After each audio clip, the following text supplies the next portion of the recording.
But it's time now for a brief meditation and a channel from Kryon. And so we ask you to take a moment and just allow yourself to come into a quiet space. Relax all the tension out of your body.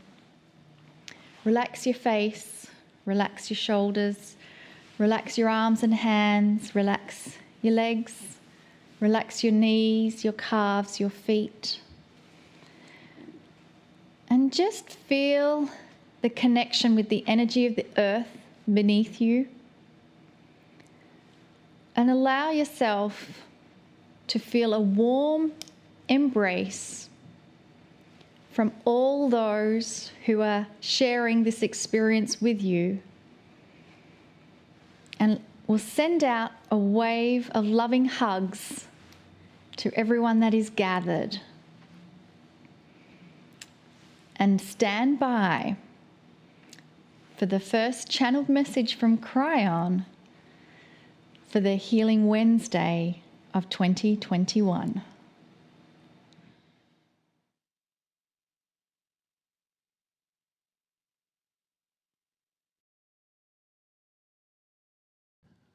Greetings, dear ones. I am Kryon of Magnetic Service. I have said this before. There are so many who would ask, do those from the other side of the veil whom I represent, are they truly aware of what humanity is going through? And the answer is more than you know. And the reason is this: because you have separated us so completely, made us something that is on high and you are on low. You have put a barrier, a wall, often between the creative source and yourself. You can see the barrier very clearly when you look at the protocols and the doctrines of the many spirituality groups and doctrines and religions on the planet. There is so much worship and bowing down to that which you see as so sacred, but you don't include it as being anything that you are as well. Dear ones, we have said it before, you are a piece of the Creator. And this is the truth. Perhaps it is the largest truth that we have ever spoken. And we have spoken it for 30 years. There's no separation. We are so aware of what you're going through because we are going through it with you. Indeed, you are never alone. Indeed, you are dearly loved. Indeed, there is something between us that is more than just a relationship. Inside you, at the cellular level, you might even say at the most smallest important pieces of you, even the DNA and smaller, are multidimensional pieces of the Creator itself, made in His image. You've heard that. The image is love. All of you are the image of love. I would like to talk today about one of four things. It's a series for this month.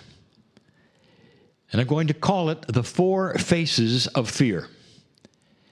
Now, right away, there will be those who are listening to this broadcast and saying, well, wait a minute, I'm not a subscriber, and that's going to exclude me from the other messages, and that is not so. Listen up. I told my partner years ago that every single channeling I do should be free, and that there should be a method to make them free for the world. As many channels as possible, as many channels that are recorded should be given away, and they are.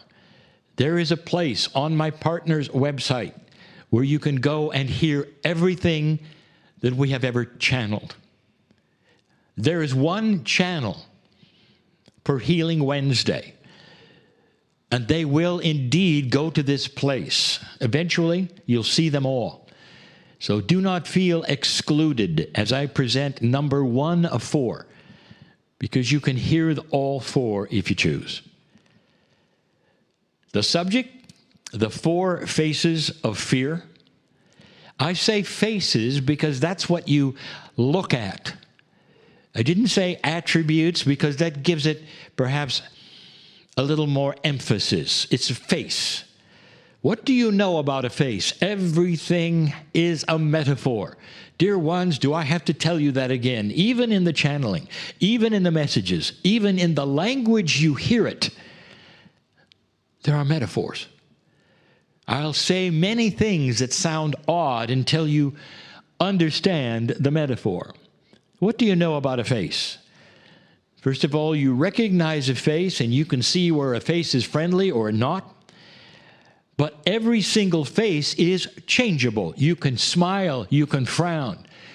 The 4 faces of fear. Now, why would I talk about fear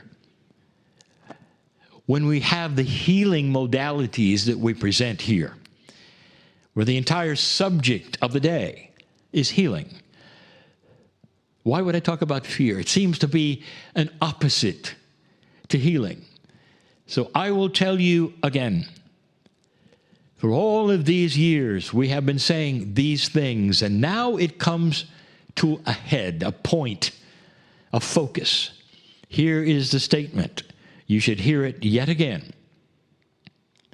The opposite of healing is fear. If you are fearful, dear ones, nothing that is presented in any of these programs truly can get around that.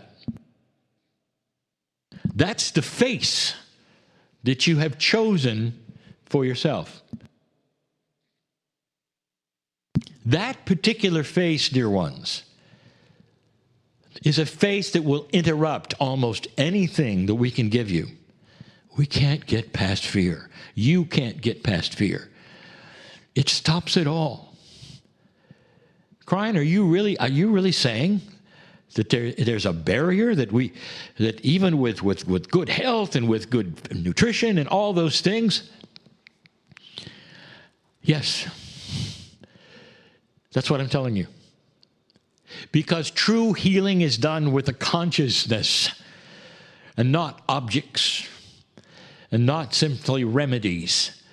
It has to do with your consciousness agreeing with what you're doing in order to send your body messages of hope and joy, compassion and healing. And if you're afraid, it all simply stops at that wall called fear. 4 faces. I want to talk about the first one. It's the 3D one. It's the duality one. It's the most basic one. And there will be those of you who say it can't change. This cannot change. Oh, yes, it can. Survival. You are born with the fears that accompany survival. Intuitively. Born, fear of the dark. Fear, by the way, that you might be eaten. Now you'll say, wait a minute, we're not going to be eaten. Really? Because that fear goes from the old days of being afraid of being eaten by the Bengal tiger to being eaten by your peers or your situation or those around you or your competition. Do you see where I'm going? It's the fear of being eaten by that which you cannot control. There's more. The fear that you will not then survive because you are not perhaps good enough. These are basic survival instincts, you might say. A psychologist will say, that's correct. You come in with them. Any mother knows this. How long does it take for you to understand that within the child that you have, that you're looking at and that you love so much, They're all the things you never taught them. There's jealousy and rage and competition and greed and all of those basic instincts, the immaturity, no elegance yet. It's all there, and you didn't ask anything to them or teach anything to them to get them in that modality. It just came with the package, didn't it? So you know I'm right. Now what I'm going to tell you this. Now we're going to talk about solutions. First of all, a statement. Even though these things are instinctual and you come in with them, they are programs. That's all they are. Call them engrams, if you wish. They are stamped upon your psyche, and they are not hardwired. There's a difference. There's not really much that's hardwired except how your body functions. Everything else, especially in the consciousness, is a program. You come in with a legacy of the energy of the planet that supersedes you. All that has happened with low and high consciousness and duality for eons is stamped upon you, and you come in afraid. That is a program. And like every program that you've heard on these shows, all the things, it can be rewritten. It is rewritable. Interesting. Why does it show itself the way it does? It's almost like what you see, dear ones, with oil and water. You might have a glass of water and a little oil on it, and the oil stays on top.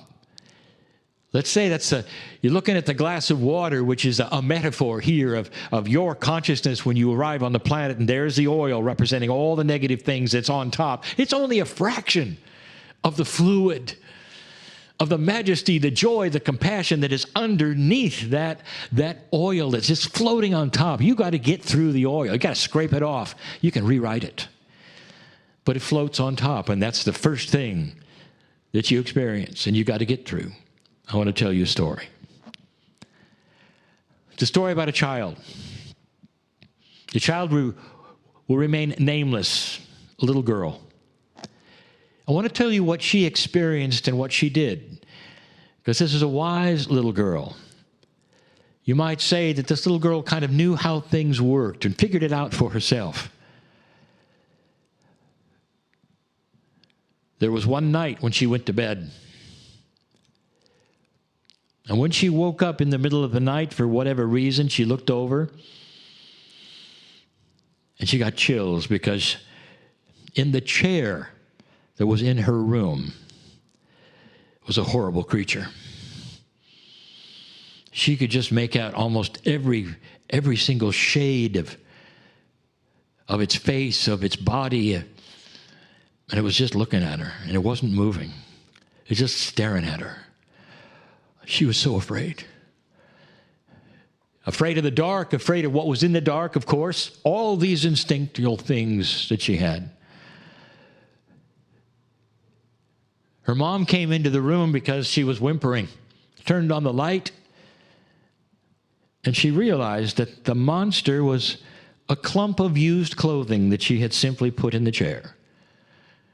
That her imagination and her fear had created all of the things that she was certain of that were going to leap out of the chair and eat her, or worse. And all of these things she realized were there. When her mother turned off the light, interestingly enough, the monster returned in her mind, and she realized that this was something that was going to happen over and over. It was impossible for her to rewrite this. It was instinctual. And what she did, I want you to listen carefully. She created an angel. Whether it was a clump of clothes or whether it's something she hung by the door, that superseded anything that was dark.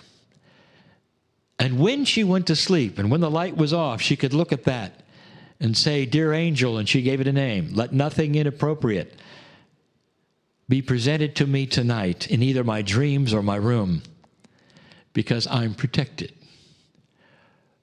What a wise little girl. How about you?